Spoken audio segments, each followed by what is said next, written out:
नमस्कार, स्वागत है आपका एबीपी गंगा में। मैं हूं आपके साथ प्राची पाराशर। इस वक्त की बड़ी खबर के साथ शुरुआत करेंगे अलीगढ़ से खबर, जहां भाजपा विधायक से एक थाना अध्यक्ष ने मारपीट की है। मामला अलीगढ़ के गोंडा थाने का है, जहां अलीगढ़ के इगलास से विधायक राजकुमार सहयोगी और गोंडा थाना अध्यक्ष अनुज सैनी के बीच विवाद हो गया, जिसमें थाना अध्यक्ष ने विधायक के साथ मारपीट की। विधायक का आरोप है कि थाना अध्यक्ष ने उनके कपड़े तक फाड़ डाले, जिसके बाद अलीगढ़ के सांसद सतीश गौतम के साथ गोंडा थाने में भारी संख्या में भाजपा कार्यकर्ता पहुंच गए और थाने के बाहर भाजपा कार्यकर्ताओं ने जमकर हंगामा किया। इस पूरे मामले पर खुद भाजपा विधायक राजकुमार सहयोगी का क्या कहना है, सबसे पहले आपको वो सुनवाते हैं।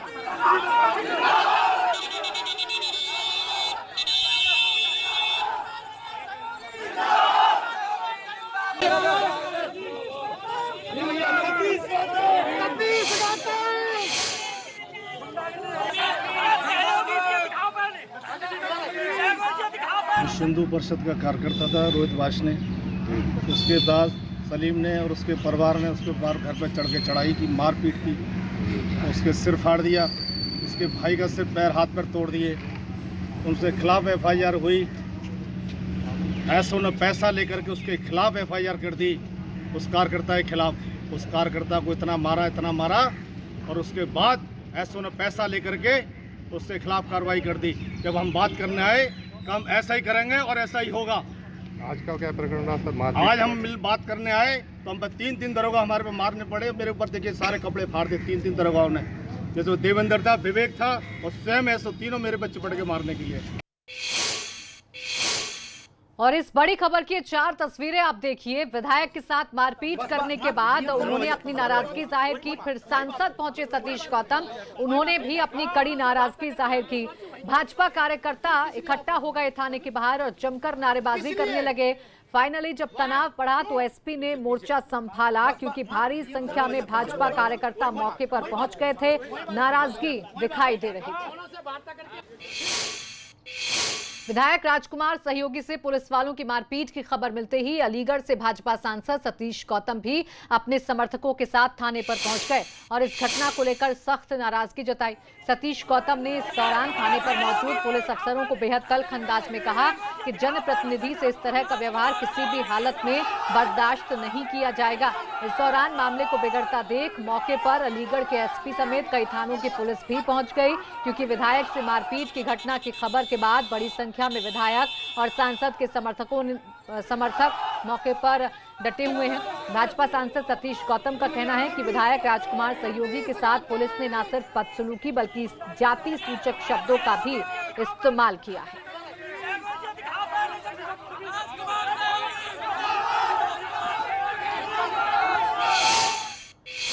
बढ़ते आगे, अगली खबर जालौन से, जहां स्वास्थ्य केंद्र में उस वक्त हड़कंप मच गया जब वहां पर तैनात एक डॉक्टर की पिटाई कर दी गई।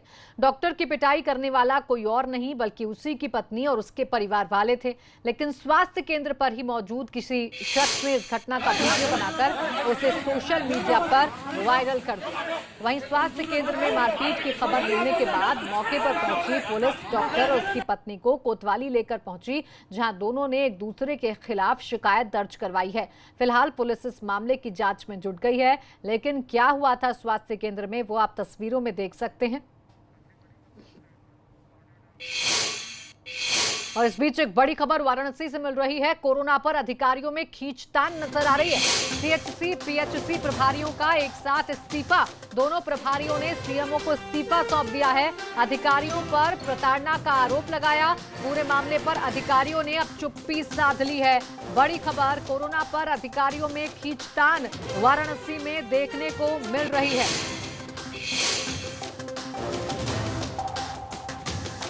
और ये देखिए वो इस्तीफे की कॉपी है जो वायरल हो रही है, आप एबीपी गंगा पर देख सकते हैं। सीएचसी पीएचसी प्रभारियों ने एक साथ अपना इस्तीफा सौंपा है और बड़ी बात यह है कि इन दोनों ही प्रभारियों ने सीएमओ को इस्तीफा सौंपते हुए अधिकारियों पर प्रताड़ना का आरोप लगाया है। वाराणसी का हम रुख कर लेंगे, हमारे संवाददाता नीतीश जुड़ गए हैं ज्यादा जानकारी के साथ। नीतीश, डिटेल में जरा बताइए किस तरीके से ये खींचतान सामने आई है और दरअसल हुआ क्या है।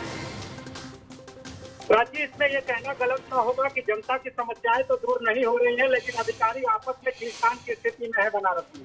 कोरोना को लेकर यह खींचतान आगे आने वाले समय के लिए कोई ठीक लक्षण नहीं दिखाई दे रहा है इस मामले में। आज जो सीएचसी और सीएससी के 28 जो प्रभारी हैं वो सीएमओ कार्यालय में पहुंचे और वहां पर अपना एक सामूहिक तौर पे एक इस्तीफा प्रदान किया सीएमओ को। कारण ये बता रहे हैं कि डिप्टी कलेक्टर इनको मानसिक रूप से प्रताड़ित कर रहे हैं, इनको जबरदस्ती ड्यूटी कराई जाती है और कई ऐसे कारण हैं जिससे ये मानसिक तौर पे प्रताड़ित हैं। सवाल ये उठता है कि मानसिक प्रताड़ना क्यों? जब काम करने वाले ही मानसिक तौर पर प्रताड़ित होंगे तो काम क्यों नहीं प्रभावित होगा? क्या वाराणसी जिला प्रशासन के सामने जिला प्रशासन और जिलाधिकारी के पास इसका कोई हल नहीं है? क्या बात यहाँ तक पहुँच गई कि सामूहिक तौर पे इस्तीफे देने जैसी चीज आ गई? तो क्या इसके पहले किसी अन्य शिकायतों पर संज्ञान नहीं लिया गया? ये सारे बड़े सवाल है। लेकिन इस पूरे मामले पर वाराणसी के जिलाधिकारी और वाराणसी के सीएमओ कुछ भी बोलने से बचते नजर आ रहे हैं।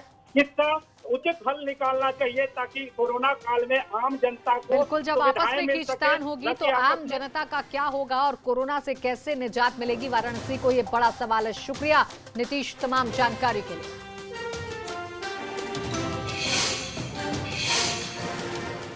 उधर विकास दुबे कांड के बाद यूपी सरकार ने अब प्रयागराज के पूर्व बाहुबली सांसद अतीक अहमद पर शिकंजा कसना शुरू कर दिया है। पिछले 1 महीने में अतीक गैंग के कई सदस्यों को गिरफ्तार किया जा चुका है और अब अतीक की अवैध संपत्तियों पर शिकंजा कसना शुरू कर दिया गया है। प्रयागराज पुलिस ने अतीक अहमद और उसके परिवार के नाम वाली 6 ऐसी संपत्तियों को जब्त किए जाने की कार्रवाई शुरू कर दी है। ये सभी प्रॉपर्टी शहर के अलग अलग हिस्सों में स्थित हैं। उनमें शहर के करबला इलाके का मकान नंबर 39B और 40C है। तीसरी प्रॉपर्टी अतीक के चकिया स्थित आवास के ठीक सामने है। ये करीब 4 बीघे का खाली प्लॉट है जो करोड़ों की कीमत का है। चौथी प्रॉपर्टी करेली इलाके के मकान नंबर 205G है। 5वां प्लॉट जीटीपी नगर की गौस कॉलोनी का है और छठी प्रॉपर्टी कालिंदीपुरम के सुल्तानपुर भावा इलाके का है। इन 6 प्रॉपर्टीज के साथ पुलिस अब 7 अन्य संपत्तियों का भी ब्यौरा जुटाने में लगी हुई है। अतीक इन दिनों गुजरात की अहमदाबाद जेल में बंद है, जबकि उसका छोटा भाई पूर्व विधायक अशरफ यूपी की बरेली जेल में। कानपुर के विकास दुबे के साम्राज्य को तहस नहस करने के बाद यूपी की योगी सरकार अब सूबे के उन माफियाओं पर शिकंजा कस रही है जो ऑर्गेनाइज्ड क्राइम यानी संगठित अपराधों को अंजाम देते हैं। पहले चरण में जिन सफेदपोश माफियाओं पर शिकंजा कसा जा रहा है उनमें सबसे पहला नाम प्रयागराज के रहने वाले पूर्व बाहुबली सांसद अतीक अहमद का है। कानपुर की घटना के बाद अतीक अहमद के गैंग के खिलाफ लगातार कार्रवाई की जा रही है। अतीक और उसका भाई जेल में है। उसके बेटे मोहम्मद उमर पर सीबीआई ने 2 लाख रुपए का इनाम घोषित कर रखा है। पिछले 1 महीने में अतीक के गैंग के कई सदस्यों को गिरफ्तार किया गया है, कई के असलहे निरस्त किए गए हैं और अब उस पर आर्थिक चोट करने की तैयारी है। इसके तहत प्रयागराज पुलिस ने यहां के जिलाधिकारी से अतीक की 6 ऐसी संपत्तियों को जब्त करने की सिफारिश की है जिन्हें अवैध तरीके से तैयार किया गया है, अर्जित किया गया है। इन्हीं 6 संपत्तियों में एक है जो आप हमारी बाईं तरफ देख रहे हैं, शहर के खुलदाबाद थाना क्षेत्र के करबला इलाके का। देखने में ये एक बिल्डिंग है लेकिन ये 2 मकान हैं। करबला इलाके का मकान नंबर 39 और 40 ये पहले 2 हिस्से में था, लेकिन अतीक अहमद ने इस पर अपना दफ्तर बनाने के बाद इन्हें अंदर से तोड़कर एक कर लिया था। मेरठ में एक हुक्का बार में नाबालिग लड़कियों को हुक्का पिलाने की घटना में कार्रवाई करते हुए पुलिस ने नाबालिग लड़कियों को हुक्का पिलाने के आरोपी युवक को आज गिरफ्तार कर लिया है।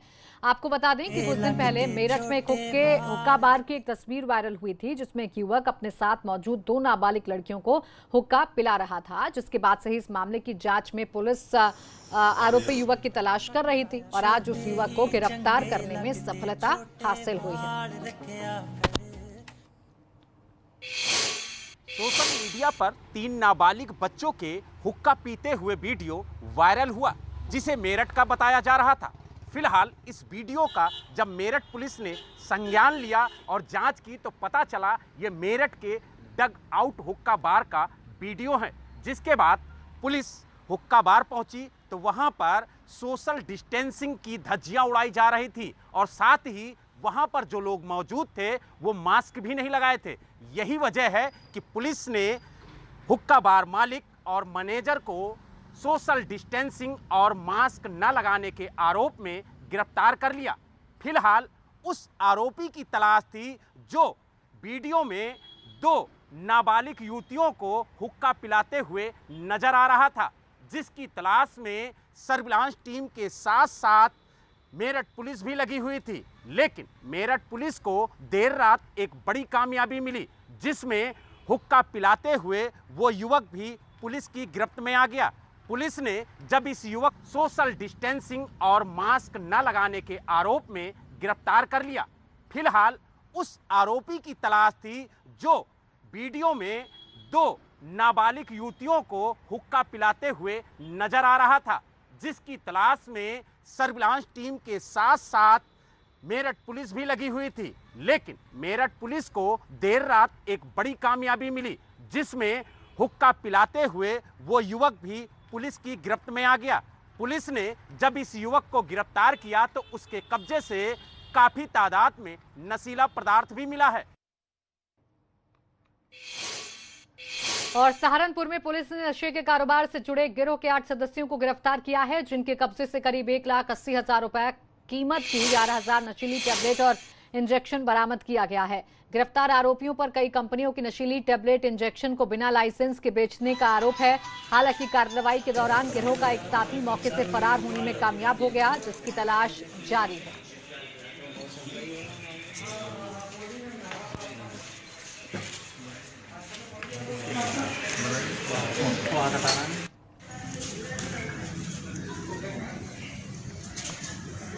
तो पुलिस की गिरफ्त में है अब ये नशे के कारोबारी। नशीली दवाओं के कारोबार का आरोप इन पर है। करीब 11,000 नशीले टैबलेट इंजेक्शन इनसे बरामद हुए हैं। गिरोह के 8 सदस्यों को गिरफ्तार कर लिया गया है। सहारनपुर से आप देख रहे हैं ये जो नशे की टैबलेट्स हैं ये जब्त की गई हैं इन नशे के कारोबारियों से और इनको गिरफ्तार कर लिया गया है। इनके गिरोह के 8 सदस्यों को गिरफ्तार किया गया है। ये 8 वो लोग हैं जो कि नशे का कारोबार किया करते थे, नशे की टैबलेट्स और इंजेक्शन बेचा करते थे। ये आरोप है इन पर।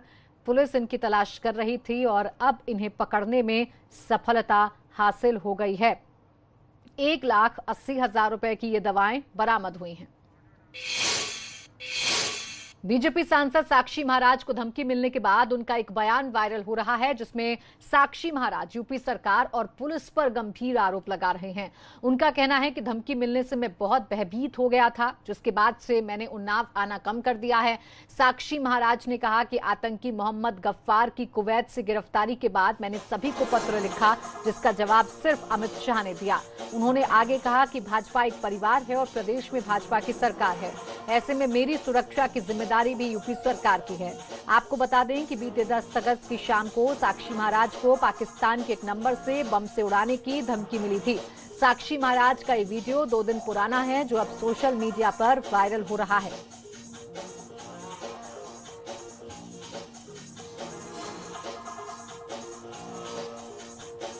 तो साक्षी महाराज उन नेताओं में शामिल हैं जिनको अयोध्या में शिलान्यास के बाद धमकी मिल रही थी और अब उन्होंने कुछ आरोप भी लगाए हैं। मैंने ये सारी सूचना उन्नाव जिला के जिलाधिकारी महोदय को दे दी और चूंकि मैं बहुत भयभीत हो गया था और इन्हीं कारणों से मैंने उन्नाव में आना कम कर दिया है, कार्यक्रम बहुत कम कर दिए। तो मैंने प्रिंसिपल सेक्रेटरी प्रमुख सचिव गृह श्री अवनीश अवस्थी जी को फोन किया, उनको भी सारी स्थिति से अवगत करा दिया और मैं अभी लाइट आती है तो लेटर टाइप कराता हूँ। अभी FIR करूँगा, प्रिंट मीडिया में भी दूंगा, जिलाधिकारी को भी दूंगा, SP को भी दूंगा और भी जहाँ आवश्यक है वहाँ भेजने का प्रयास करूँगा। और अब खबर मेरठ से, जहां एक ऐसा नलकूप घोटाला सामने आया है जिसकी कहानी हैरान कर देने वाली है। शिकायतों के मुताबिक जिस नलकूप का कनेक्शन टंकी से है नहीं, जिन टंकियों की सप्लाई के लिए पाइप ही नहीं पड़ी, उनकी मरम्मती के लिए संविदा पर दर्जनों कर्मचारी भी रख लिए गए और भुगतान तक कर दिया गया।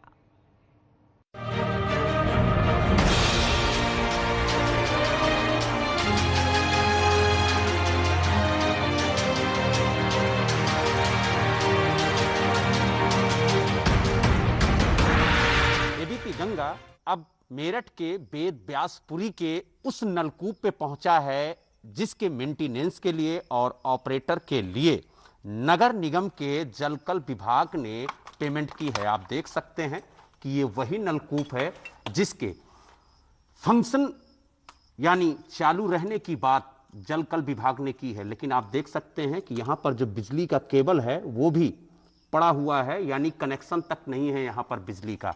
अब दूसरा जो आरोप है कि नलकूपों के कनेक्शन टंकियों से नहीं है, तो आप देख सकते हैं कि सामने जो टंकी दिख रही है वो भी बंद पड़ी है। कई सालों से इसमें जल का भराव नहीं किया गया है।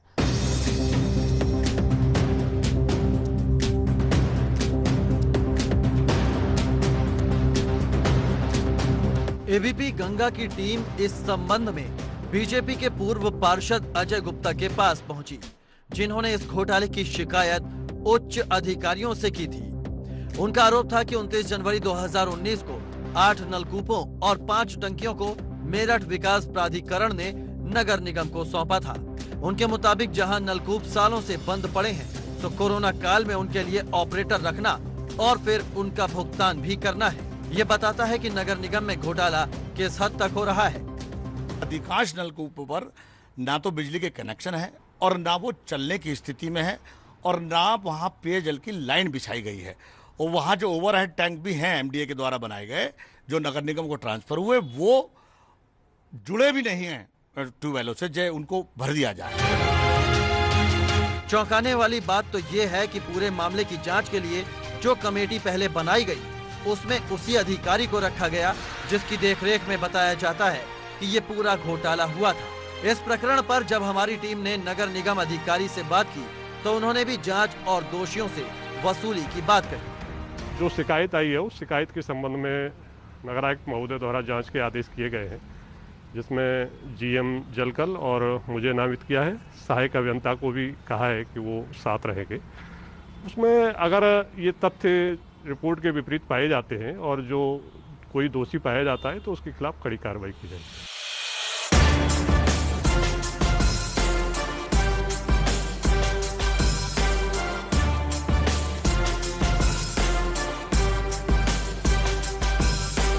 पूरे मामले को लेकर एबीपी गंगा की टीम ने उन टंकियों और नलकूपों को भी जाकर देखा जिनके नाम पर ऑपरेटर और रिपेयरिंग के लिए कर्मचारी रखे गए थे। नलकूप काफी समय से बंद पड़े थे और उनके बिजली कनेक्शन भी कटे थे। कुछ में बिजली कनेक्शन थे ही नहीं। लेकिन इस सवाल का कोई जवाब ही नहीं मिला कि इनके नाम पर ऑपरेटर क्यों रखा गया और किस काम के बदले भुगतान किया गया। बलराम पांडे, मेरठ, एबीपी गंगा।